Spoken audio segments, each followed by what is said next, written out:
इसहाक डार एक गलत डॉक्यूमेंट और टेम्परिंग के जरिए मुशर्रफ के दौर में भी हमने जुर्माना अदा किया। IMF को इंतहाई परले दर्जे का झूठा इंसान है जो 200 का डॉलर करते करते 300 पे ले गया।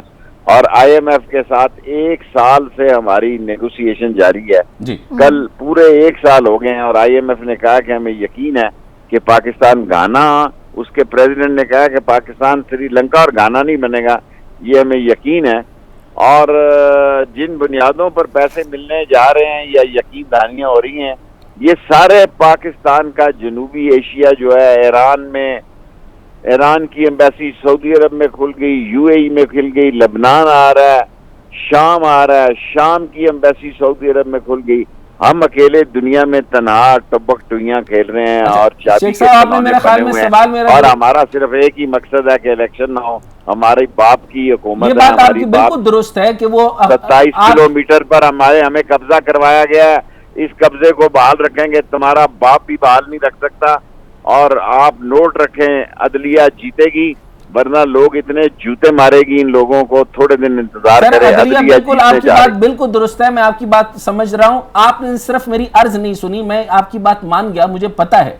स्टेट बैंक का सर मैंने सिर्फ अर्ज ये किया था कि ये बात बिल्कुल क्लियर है कि स्टेट बैंक जो है वो अलग हो गई थी इसहाक डार की गलतियों की वजह से।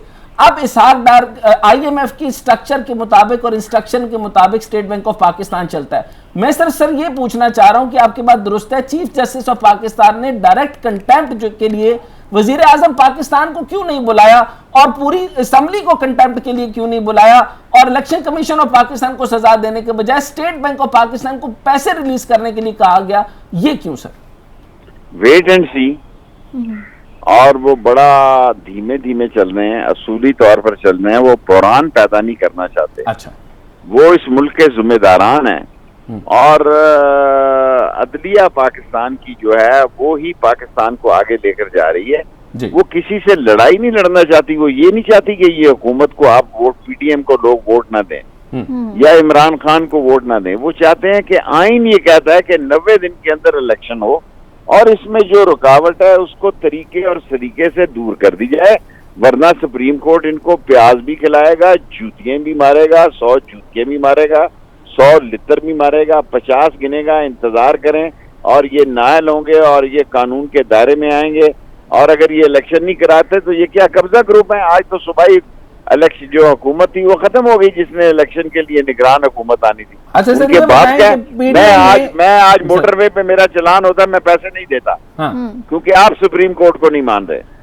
मोटरवे पे चलान होता है, निगरान हुकूमत खत्म हो गई, इलेक्शन कराने आई थी। हाँ। मैं अपने लाल हवेली में अभी, मैं खुदा को गवाह बना के कहता हूँ कि शाम इस वक्त 5 या 3:30 2:30 बजे की बात है, लाल हवेली के 7 गली में दिन दिहाड़े लोग औरतों के शॉपिंग करने औरतें आ रही हैं तो पर्स उठा के ले जा रहे हैं। मोती बाजार में इतना शोर है, वो कह रहे हैं जी क्या करें हम। नहीं ऐसे ही दिन दिहाड़े सुबह सारे लोग लूट मार में लगे हैं, खौफ खत्म हो गया, मुल्क में खाना जंगी है। इन चोरों, लुटेरों, बदमाशों, कमजरफों और अदलिया के दुश्मनों की वजह से, कानून के दुश्मनों की वजह से सिविल नाफरमानी नहीं, खाना जंगी और कैद की तरफ मुल्क जा रहा है। जब उसको पता लगा कि भाई ये यहाँ पकड़ने निकलने लगी है कौम और हमें घरों से खींच के निकालेगी, तो फिर ये सारी कॉन्फिडेंशन जो है, जो कॉन्फिडेंट है, ये निकल जाएगा। अच्छा, इसका फ्यूचर क्या होगा सर? PDM ने तो सुप्रीम कोर्ट से प्रैक्टिस एंड प्रोसीजर बिल पर अदालत है उसमें के 8 रुकनी बेंच के क्याम को ही मुस्तरद कर दिया। अब ये एक नई बात और नई चाल खेलने जा रहे हैं कि उस पूरे नई बात नहीं है। 15 जज हैं,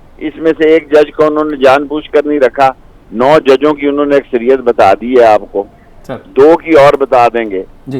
13 जज 15 में एक तरफ होंगे। ये वैसे ही एक नया इन्होंने फतूरा चलाया, क्योंकि अपनी कालक को सर्फ से धोना है या सर्फ साबुन से धोना है या सर्फ पाउडर से धोना है, ये चोरों और लुटेरों ने फैसला करना है। ये स्याही और कालक, ये इज्तिमाई कब्र इनकी खुदेगी, ये अवाम में जाने की पोजीशन में नहीं है। देखे ना, पोजीशन में नहीं है, इसलिए ये आराम और खुदा के घरों में भी बुलेट प्रूफ जैकेटें और बुलेट प्रूफ सिक्योरिटी मांगते हैं। पता है कि वहां भी, और नोटिफिकेशन जारी होता है कि जो चोर का नारा लगाएगा उसको 10 साल कैद होगी मक्का और मदीना में।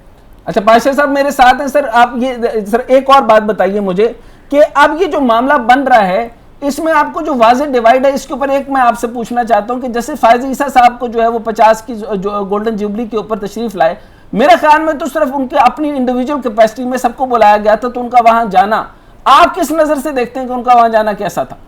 मैं फजूल चीजों पे और फजूल बातों पे तबसरा नहीं करता, और ये फाइक ईसा जाने और सुप्रीम कोर्ट जाने और कौमी असम्बली जाने, इस कौमी असम्बली की कोई औकात नहीं है। ये जुमा बाजार है, ये चोरों लुटेरों ने इसको स्काई लैब से नीचे गिराया है, अब ये जमीन से नीचे गिरने वाली है। इनके पास 2 तिहाई अक्सरियत नहीं है। अगर काजी फाइक ईसा साहब ने कौमी असम्बली में गए हैं तो ये कौम को फैसला करने दें कि ठीक है या नहीं है, या काजी फाइक ईसा को जाने।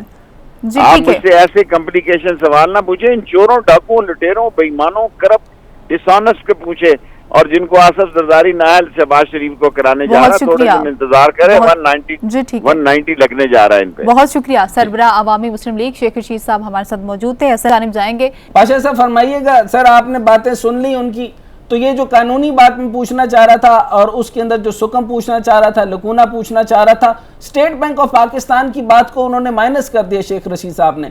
आप फरमाइए सर, ये मेरा सवाल दुरुस्त था या गलत था? आपका सवाल 100% दुरुस्त था, और ये बातें नहीं थी, ये गाली गलोच थी। पता नहीं ये किस तरह बात कर रहे थे। कहते हैं जी मैं 16वीं दफा वजीर बना हूँ, 17वीं दफा देख रहे हैं। जस्टिस फाइज ईसा, क्या जस्टिस फाइज ईसा साहब सुप्रीम कोर्ट के जज नहीं है? बिल्कुल हैं। कल यही जब उन्होंने चीफ जस्टिस होना है तो उनकी अदालत में ये सुर्ख जो स्कार्फ है पहन के आ जाएंगे और कहेंगे कि हम खड़े हैं सुप्रीम कोर्ट के पीछे। कल यही कह रहे थे कि 22 करोड़ आवाम सुप्रीम कोर्ट के पीछे खड़ी है। आपको याद है और जब सुप्रीम कोर्ट का बेंच 3 रुकनी, आपको याद है सर साकिब निसार साहब को, साकिब निसार साहब के पीछे जिस तरह ये खेले थे, इस तरीके से उनके घुटनों और पांव तक झुके हुए थे शेख रशीद साहब के, आपने देखा था अपनी नजरों के सामने। और अभी ये कह रहे हैं कि अभी ये जस्टिस फाइज ईसा है कौन? जब चीफ जस्टिस बनेंगे तो उनको कहेंगे कि मैं सुप्रीम चीफ काउंसिल, ये चीफ ऑफ आर्मी स्टाफ और चीफ जस्टिस ऑफ पाकिस्तान से अपील करता हूं कि मेरे मामलात को देखा जाए। ऐसा होगा या नहीं होगा सर?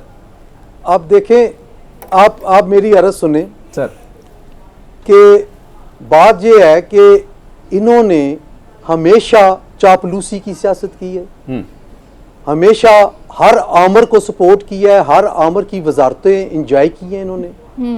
अब मैं चले इनकी जात पे मैं नहीं करता, छोड़े इस बात को। मैं बात आपके क्वेश्चन की तरफ आता हूं कि नहीं, जस्टिस काजी फाइज ईसा साहब का वहां जाना हम नहीं समझते कि ऐसी कोई उसमें कोई बुराई है। देखिए, वो कौमी असम्बली का कोई बाज़ाब्ता सेशन नहीं था, वो था कौमी, वो एक इनफॉर्मल सेशन था, एक